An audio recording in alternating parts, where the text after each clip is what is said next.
Alright, magandang gabi ladies and gentlemen, Davaoenos people. Gusto ko lang kayong dalhin dito sa drive-thru capital of the Philippines, or sabihin natin fast food chain capital of the Philippines. Just kidding, hindi po siya Philippines, no, kundi sa Davao City lang ho talaga to.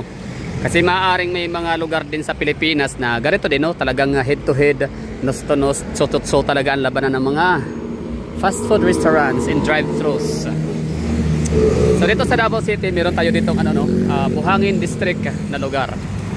Buhangin District, hindi man siya township, hindi man siya business district, pero napakaraming dito, mga fast food restaurants, no, and drive-thru. So ibig sabihin, sa sa feasibility study siguro, napakaraming mga consumer dito, no, napakaraming population, and at the same time maraming pera, no, ang mga taga rito. Kumbaga enough para ma-sustain ang businesses, no, ng mga negosyante. Itong mga fast food restaurant, hindi sila malulugi, hindi sila darating sa point na magsasarado sila kasi palugi na, walang kumakain masyado. Kasi nga kulang ang maraming tao pero wala namang pera pang pang dine in or pang take out. So ngayon lalakad ho tayo dito. Titinan ho natin yung lugar. Bakit ko nasabi tong lugar na to na drive-thru capital of the Davao City and the fast food chain capital of Davao City? Kasi nga tapatan, magkakatabi-tabi lang ho talaga sila.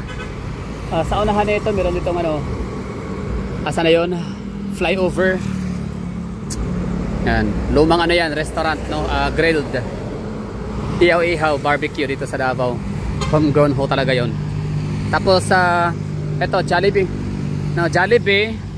Tapos Chowking. Yan po yung mga restaurant na makikita dito sa area, sa location. Burger King, Pinongs, and sa kabila naman ay McDonald's. At saka nakakatuwa tong lugar na to dito kasi may dalawang fast food restaurant dito na naghahati sila ng lane, no, para sa drive-thru. So yun po yung Chowking tsaka Burger King, no. Isa lang ho yung nila, drive-thru lane. So siguro ang may-ari ng Chowking tsaka nitong Burger King ay iisa lang, no, yung franchise franchise owner. So ito yung una nating madadaanan, Jollibee 24/7. So mga taga Buhangin, no, talagang kinikater talaga kayo dito. Oo, ng mga pioneering or mga famous and leading fast food chain and fast food restaurants sa Pilipinas. Jollibee, Pinongs, Burger King, Chowking. Tapos ang kabila pala ay McDonald's. Meron dito fresh mango. Fresh mango. Mahal ang dyan, mga inumin nila. Halos di ko afford. I mean, may pera naman. Meron naman tayong 200 pesos. Pero para sa ganun kaliit. Tapos for example, durian shake kasi yung paborito ko, or mango shake. Ang daming mango fresh fruits mango, no, sa Davao. Ang dami ding durian sa Davao, pero parang napaka-unfair, no. Pwede ka gawa ka na sarili mo, yung 200 pesos mo makabili ka ng mga 3 kilo niyan na mangga. Tapos gawa ka ng sarili mong juice. Grabe, mahal. Oo, hindi ko kaya. I mean, hindi ko afford. Kaya unang drive-thru ng Jollibee. Tapos ang sunod ay Chowking and Burger King. Ito McDonald's sa labas ng yan, labasan ng Ladislao.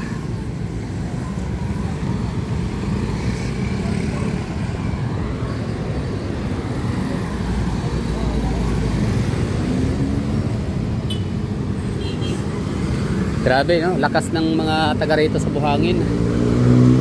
Purok 5 yata to dito, kilometer 5. Kilometer 5, Buhangin, Davao City. Pinongs.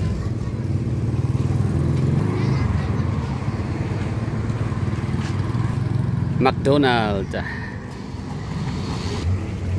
And ito na yung Chowking and Burger King. na shared sila ng lane sa kailang drive-thru.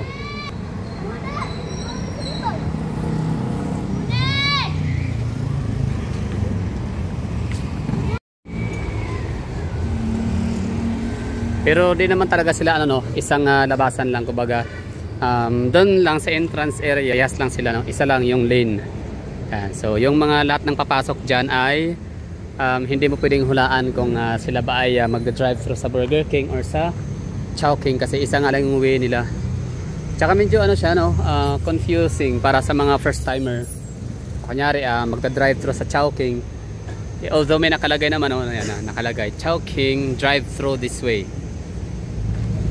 pero confusing pa rin siya. Gaya niyan, papasok yan siya para mag-drive thru pero hindi siya diretso pag-drive thru. So yan, flame grilling since 1954, papasok yan dito.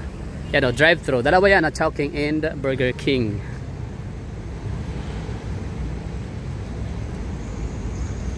Yan. Itong isa ay kay Chowking, no?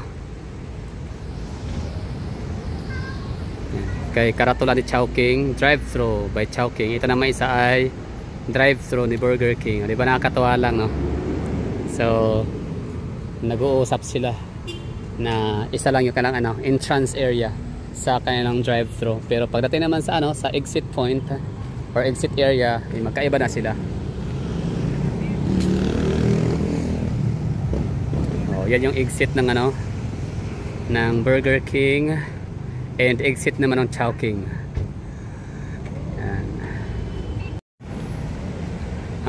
So agree ba kayo sa sinabi ko na itong lugar na to is drive-thru capital of the drive-thru capital of Davao? Ibig sabihin na at saka fast food restaurant, kasi tapatan talaga yung McDonald's. Di ba? May bago pang dito, napakamahal na to dito. Beef beef lang, videohan natin.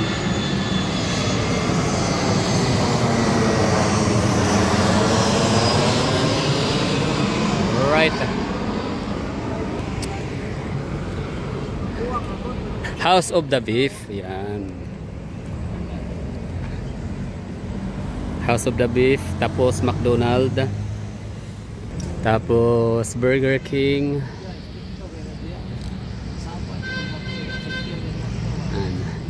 Chowking, and syempre Jollibee tsaka Pinong. So, kaya nasasabi ko siyang fast food chain restaurant capital of Davao City, Philippines. Bye bye.